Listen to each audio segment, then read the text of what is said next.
যৌন চাহিদা এটা এমন একটা চাহিদা না, এই চাহিদা যখন মানুষের মধ্যে জাগে তখন মানুষের ঠিক আর বেঠিক এই জ্ঞানটাও হারিয়ে ফেলে, কোনটা করা উচিত আর কোনটা করা উচিত নয়। হ্যাঁ বন্ধুরা, আজকে আমাদের ভারতের বুকে ঘটে যাওয়া এমন একটা ঘটনা তোমাদের সাথে শেয়ার করব, যেই ঘটনার জন্য আমাদের ভারতের প্রধানমন্ত্রী পর্যন্ত লজ্জা অনুভব করেছিল। তো ঘটনাটা জানতে সম্পূর্ণ ভিডিওটা প্রথম থেকে শেষ অবধি দেখতে হবে।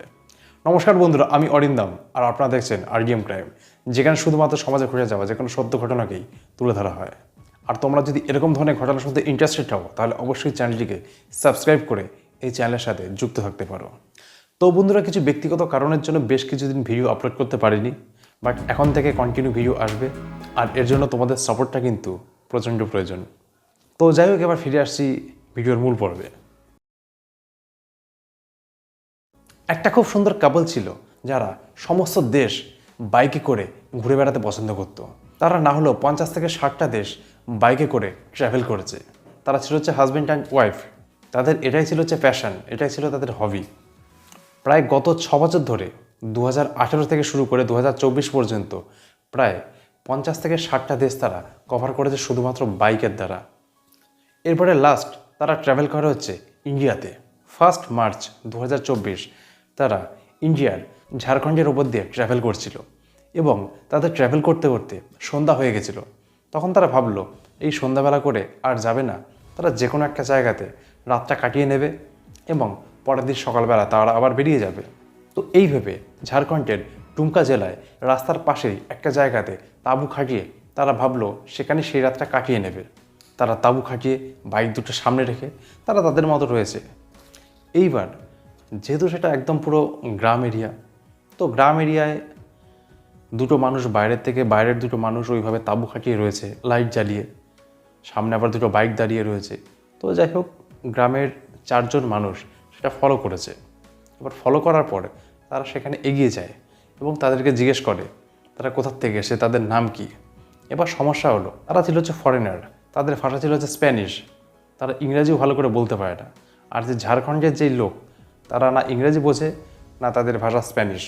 তারা একে অপরের সাথে কথা বলার চেষ্টা করলো, কিন্তু কোনোভাবেই কেউ কারো কথা বুঝতে পারলো না, যেহেতু তাদের ভাষাটা ডিফারেন্ট। তো এবার গ্রামের মধ্যে হয় কি, গ্রামের মানুষ সাধারণভাবেই ভাবে যে এই গ্রামের মধ্যে বাইরের দুটো মানুষ বাজে কাজ করার জন্য রাত্রিবেলা করে এখানে রয়েছে, গ্রামের মধ্যে কোনো বাজে কিছু ঘটাচ্ছে। এই ভেবে কি করলো তখন, সেই 4 জন মানুষ কোথাও একটা কল করে আরও 3টে মানুষকে ডাকলো। 3টে মানুষ এলো, হয়ে গেল 7টা মানুষ। আরও যে মানুষ এলো তারাও সেই মানুষগুলোকে জিজ্ঞেস করতে শুরু করলো এটা ওটা, কিন্তু একই ঘটনা ঘটলো, কেউ কারো কথা বুঝতে পারে না। এইভাবে কথা হতে হতে একটা সময় গিয়ে হাতাহাতি পর্যন্ত শুরু হয়ে যায়। গ্রামের মানুষরা ভাবছে একটা ছেলে একটা মেয়ে একটা ফাঁকা জায়গায় রাত্রিবেলা কোনো বাজে কাজ করার জন্য হয়তো এখানে রয়েছে। তারা কখনোই বুঝতে পারছে না যে তারা হাজব্যান্ড ওয়াইফ। এরকমভাবে নিজেদের মধ্যে কথা হতে হতে তাদের সাথে তাদের মারামারি পর্যন্ত হয়ে যায়। এবং তারা তো কাপলস, মাত্র একজন মানুষ, একটা ছেলে একটা মেয়ে, আর ওইদিকে গ্রামের লোক টোটাল 7খানা মানুষ। সেই 7 জন মানুষ মিলে সেই মেয়েটির হাজব্যান্ডকে প্রচণ্ড মারে ওখানে। এবার সেই 7 জনের মধ্যে একজনের নজর পড়ে হচ্ছে ফার্নান্দার উপরে। আগেই বললাম তারা ছিল হচ্ছে বিদেশি কাপল। ফার্নান্দার ওই আকর্ষণীয় চেহারাটা দেখে একজন মানুষ আর থাকতে পারলো না। সেই ব্যক্তি তখন ফার্নান্দার দিকে এগিয়ে যায় এবং সেই ব্যক্তিকে দেখে আরও বাকি 6 জন মানুষ ফার্নান্দার দিকে এগিয়ে যায় এবং সেই মুহূর্তে জোর জবরদস্তি করে সেই ফার্নান্দার সাথে শারীরিক সম্পর্ক ঘটায়। তার হাজব্যান্ডের সামনেই বিবস্ত্র করে ফেলে এবং তাকে কন্টিনিউভাবে ধর্ষণ করতে থাকে। এইগুলো হওয়ার পর শুধুমাত্র এখানেই কিন্তু থেমে যায়নি।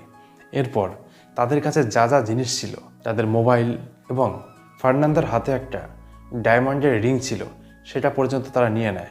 তাদের ক্রেডিট কার্ড এবং তাদের কাছে যে টাকা পয়সা ছিল সেগুলো তারা কেড়ে নেয়, নিয়ে সেখান থেকে পালিয়ে যায়। এরপর সেই যে কাপল, তারা তো প্রচণ্ড ভয় পেয়ে যায়, কিন্তু যাই হোক যে কোনোভাবে তারা প্রাণে বেঁচে গেছিল। সেই মুহূর্তে তারা সেখান থেকে পালিয়ে বেরিয়ে যায় রাত্রিবেলায় রাস্তায় যেতে যেতে পুলিশের গাড়ি তারা লক্ষ্য করে এবং সেই পুলিশের গাড়ি লক্ষ্য করে তারা পুলিশকে ডাকে, পুলিশের সাথে কথা বলার চেষ্টা করে। তা পুলিশ তাদের শারীরিক কন্ডিশন দেখে সাথে সাথে থানায় নিয়ে আসে এবং তাদের সাথে কথা বলার চেষ্টা করে। পুলিশের সাথে কথা বলতে গিয়ে একই প্রবলেম, কমিউনিকেশনের প্রবলেম, কেউ কারো কথা ভালো করে বুঝতে পারছে না। কিন্তু যাই হোক, শেষ পর্যন্ত পুলিশ এরা বুঝতে পারে যে তাদের সাথে কী ঘটেছে এবং সেই কাপল যে কোনোভাবে পুলিশকে বোঝাতে সক্ষম হয়েছে যে 7টা মানুষ মিলে তাদের উপরে জোর জবরদস্তি করেছে। এই ঘটনাগুলো তাদের সাথে যা যা ঘটেছে সেগুলো জানিয়েছে। আর এই ঘটনা শুনে পুলিশেরও খুব খারাপ লাগলো, কারণ একটা ফরেনার ইন্ডিয়াতে এসছে, তাদের উপরে এই ঘটনাগুলো হয়ে গেল। আর সেই কাপলও কখনো ভাবতে পারেনি যে তাদের সাথে এই ঘটনাটা ঘটবে, কারণ তারা অনেক দেশে ঘুরেছে, অনেক রকম মানুষের সাথে মেলামেশা করেছে, কিন্তু কোনো জায়গাতে এইরকম ধরনের ঘটনা ঘটেনি। লাস্ট ইন্ডিয়াতে এসেই তাদের সাথে এই ঘটনাটা ঘটল। যে কোনোভাবেই এরপর পুলিশ খোঁজ লাগিয়ে সেই রাতেই 4জন ব্যক্তিকে গ্রেপ্তার করে। এই মুহূর্তে 3জন মানুষ পালিয়ে যায়, কিন্তু তার 2-3 দিনের মধ্যেই সেই 3জন ব্যক্তিকেও গ্রেপ্তার করে এবং তাদের যথাযথ শাস্তি হয়। আর এই ঘটনাটা হওয়ার পরে সেই যে কাপল তাদের নিজেদের সোশ্যাল মিডিয়া অ্যাকাউন্টে একটা ভিডিও আপলোড করে আর এই ঘটনাগুলো শেয়ার করে। তারা জানায় যে এরকম একটা ঘটনার সম্মুখীন ইন্ডিয়াতে গিয়ে হতে হবে তারা কখনোই ভাবেনি, এবং তারা এটাও বলে যে সব মানুষ একরকম নয়, হয়তো সেই মানুষগুলো খারাপ ছিল মানে যে ইন্ডিয়ার সমস্ত মানুষ খারাপ, তা কিন্তু নয়। তাদের কথাবার্তা শুনে এটা বোঝা গেছে যে তারা যথেষ্ট ভদ্র সভ্য মানুষ। কিন্তু যত যাই হোক না কেন, এই ঘটনাটা আমাদের ইন্ডিয়ার কাছে কিন্তু প্রচণ্ড একটা লজ্জাজনক ঘটনা।